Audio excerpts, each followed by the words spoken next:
This is Lisa from Mobile Tech Review, and this is Google's Pixel 7 Pro. There's also a 7 Not Pro available. This one is $899. The Not Pro is $599, unless it's $699. Why is that? Verizon's edition is $100 more because it adds millimeter wave 5G. The 7 Pro gets millimeter wave 5G and sub-6 as well. So this is Google's kind of sort of flagship that comes in under flagship pricing, not unlike what OnePlus has been doing. Well, particularly for the Pro. For the non-Pro model, boy, at $599, it's just a steal. We're going to look at it now. So the design's a little bit changed, just enough that your 6 Pro cases won't be fitting on the 7 Pro. We still have that distinctive visor design on the back, which I've actually come to like. It's available in 3 colors. Ours is called Snow, which is white. There's black, obsidian, and hazel, which is kind of, well, hazily, I guess. It's very pretty. I'm glad that the visor on the back is metal. That makes it more durable. But it looks a lot like its predecessor. And this is where Google gets to make good on the very rocky history of the Google 6 and 6 Pro. In fact, I delayed this video. If you're wondering why this is coming out so late relative to some of the other videos, it's because I wanted to test it more to make sure.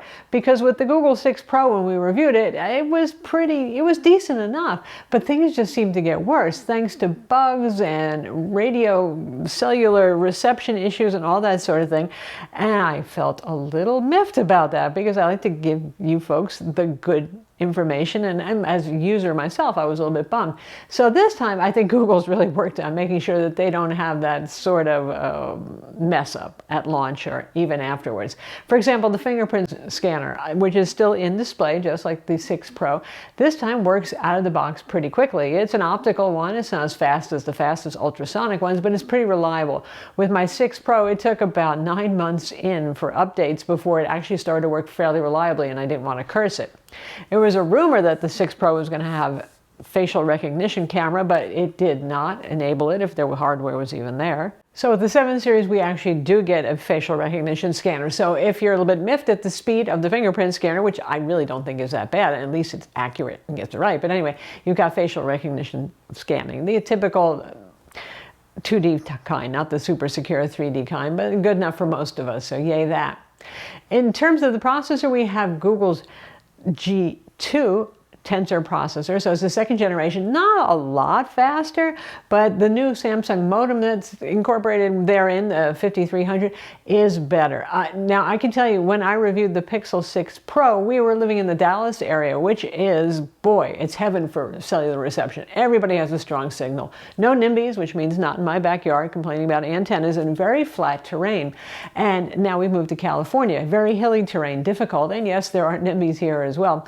So once we came to California, that Pixel 6 Pro would just lose reception, and I'd have to reboot it, toggle airplane mode. It was just terrible. And I'm not having that problem at all with the 7 Pro. It still doesn't have a strong reception, say, as the Samsung Galaxy S22 Ultra or my Galaxy Z Fold 4 and even Z Flip 4.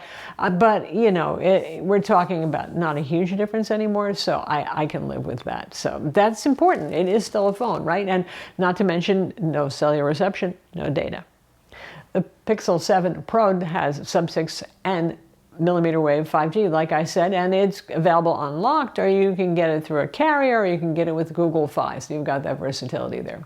It has a 6.7-inch OLED display. Nominally, it looks like the same specs as the last gen, but there are some tweaks here. It's QHD resolution. It's set to run Full HD Plus out of the box, which we've seen on a lot of phones. Honestly, even if you have great eyes, it's hard to tell the difference between Full HD Plus and QHD, but you can set it if you want. 120 hertz. Now it goes up to 1400 nits of brightness on automatic brightness when you're outdoors in bright California sunshine. Yay, not unlike Texas sunshine.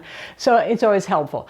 I found it really useful because obviously pixels are known for their great cameras, right? So you're outdoors and you're taking pictures and you can barely see the screen.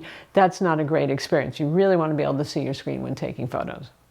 Now, if you go with the 7 Not Pro, you get a 90 hertz 6.3-inch display. Still pretty good, and if you want a smaller carry and a smaller spend, it's there for you. The phone starts with 128 gigs of storage. You can go up to 256 or 512. Each storage increment increase will cost you $100. So if you go with the 512, that's going to be $1,100. So again, this is not a cheap phone. You're saving $200 maybe off an S Ultra phone, you know, from Samsung or something like that. But every little bit can count. But what does count is Android 13 and a clean Android experience. Now, gone are the days when we had Samsung TouchWiz, right, which was not a good experience. One UI has been really good. Actually, I think other people actually like a lot of what Samsung adds onto the usability of the phone. So there are those of you who actually might prefer something like that. But this is fairly well done, I have to say, and very responsive. Even though the Google Tensor chip might not be the fastest on benchmarks, it feels fluid and responsive. Google does a good job with that. And then you have all the AI stuff, from turning it over to shush it, which that's not the most unusual feature in the world, to the new one that is direct my calls. So this is sort of like Revenge of the AI or Revenge of the Robots, right? You call up and you get some phone tree at, say, Home Depot. There's a list of retailers that are supported. It's not that big a list. Maybe it will grow. So this phone can interact with the phone tree for you. So, you know, that's Google doing their AI thing for those of you who hate phone trees. I mean, I don't know anybody who loves them. Well, there's that. And then you've got things like, we already had this before, but it's quite good. Remove the photo bomber from your photo feature, or whatever it was that was in the photo that you feel like is distracting from the composition. And now there's photo on blur. Not that you typically get blurry shots, honestly, with the Pixel, but just in case, it does do a reasonably good job of sharpening up. So as ever with the best camera phones, what you're getting is the best little Photoshop guru in a box built into the phone. And Google still does well with that. Speaking of the cameras, you have a 50 megapixel main camera f1.85 lens, a 12 megapixel ultra wide lens at f2.2, and then the telephoto, which is now up to 5x, which I love. I like that. I mean, if you're going to tell a photo, you got to tell the photo and give me some good range there. That one's f3.5, so not the fastest, not something you want to use in low light or something like that, but it's pretty effective. That's 5x optical. You can do 10x digital, and of course, Google's AI Fu is going to use all the cameras and mix together what they're seeing to try to give you the best possible shot. 5x looks pretty good as long as you have good light, like I said. There are times when it looks a little less detailed than I would like. For example, this cat that came to visit our yard, the cat himself is not as sharp as he could be, but some of the bushes are, so maybe it has to do more with the focal plane or something like that. But overall, very nice and great if you want to zoom in on some detail when you're taking some landscape shots or capture somebody with a little bit more telephoto oomph. Nicely done that. The 10X, well, it looks kind of digitally, but Google does process images very well, so they still are usable. Obviously, no space zoom like you have on a Samsung camera. I'd leave it up to you as to whether you feel like you need 30X zoom to peep on whatever you've been peeping on. Night mode is as good as ever. I don't feel like they have a super strong lead over the competition there in night mode anymore, because everybody's been upping their game basically for years now to be as good as a Pixel. In fact, when you look at the images that you see, they're beautiful, and you can shoot in RAW too and get some more detail out of these for those of you who are really into photography but don't want to use a standalone camera. The Pixel is quite good. You know, you could make an argument for the iPhone 14 Pro's camera or Samsung Ultra camera, and each of them brings something to the table. I do prefer the more naturalistic look overall still the Pixel brings. It's a little bit more like using a standalone camera. A little less hyping of the contrast and the colors. Though they still do what every camera phone does these days, which is to over-sharpen details, so leaves and grass can be almost maddeningly sharp. Some of the wine country grape plants that I took there, I mean, the leaf detail's a little distractingly sharp, but there's that. Now the camera can shoot 4K video at up to 60 frames per second. They have cinematic blur and other neat features, HDR processing. So the video is definitely getting better. It's not as good as the iPhone yet, because that phone is the elephant in the room for video. Where you could say the Pixel is better at photography, still not the best at video, but really very good. I'm pretty pleased with it. I wouldn't feel like I'm suffering with this. You could take some pretty serious video with it. Used to be a big selling point for Google Nexus and Pixel phones now was that you got so many years of software updates. They're not exactly leading the pack anymore. You'll get 3 years of major OS upgrades like Android 13 to 14, 14 to 15, and then 5 years of security updates. So that's not bad, but you know, gee, Google, you do make the software and the hardware. I was hoping maybe for even a little bit more, but we assume that some features in the future supported by the OS, maybe the hardware just can't handle it. I don't know. Anyway, not too bad. I'll give them that. Speakers on this are okay.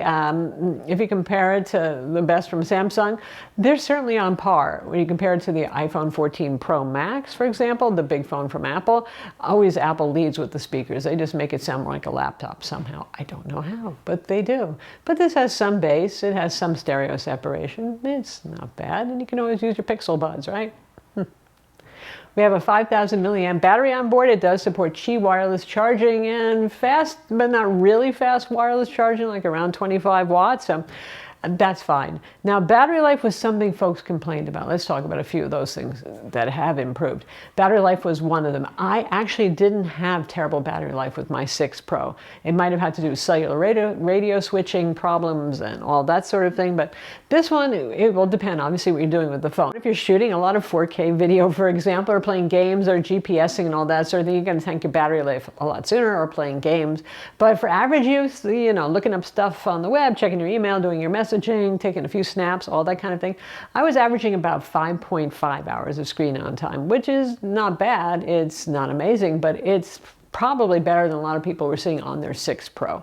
And if you have better cellular reception than we do, which can really hit on battery life, you might even get a bit more. Now, another thing people complained about was heat. I really didn't experience that much excessive heat relative to other phones with the 6 Pro, but I know a lot of you did. I haven't had that problem at all here, from installing software downloads when I first set up the phone to testing some games on it, using the GPS, recording some video. Usually that gets the phone hot. Nothing abnormally hot at all. So for those of you who are concerned about that, Google has improved the cooling system and the design internally of the phone, so they seem to have addressed that problem as well. So that's the Google 7 Pro for 2022. Now, it's a weird review. We have to address all the shortcomings of the previous model as they seem to roll over the months, right? But it seems like Google's gotten a handle on everything that went wrong with the 6 Pro, and they've actually made quite a good phone here now. So for those of you who prefer clean Android, for example, with no One UI or any kind of overlay, 3 years of major OS updates, 5 years of security updates, really good cameras, arguably, perhaps even the best still photo camera still on the market when it comes to phones. You've got that here. They've improved the battery life. It's available through carrier or unlocked, which is always good as well. And the price hurts less than a lot of today's flagships. I'm Lisa from Mobile Tech Review. Be sure to subscribe to our YouTube channel for more cool tech videos, and thumbs up if you like this vid.